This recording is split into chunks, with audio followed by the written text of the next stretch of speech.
hindi natin nilahangad na mawala Mga punyeta na sigero! ang kalagawa ng ating kapatid. Babaka muna, babaka. Hiya ka lang. Bubud ka rin lahat. Pantay. Pantay tayo. Ako pala si itong mga to.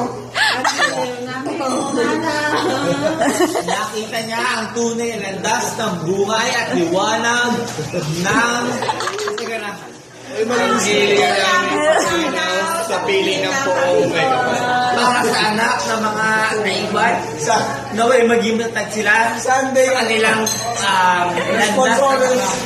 Ang giliw namin po, mana, sa piling namin yun. Sa asawa na ng ulila, naway maging matatag siya dahil naiwan siya ng kanyang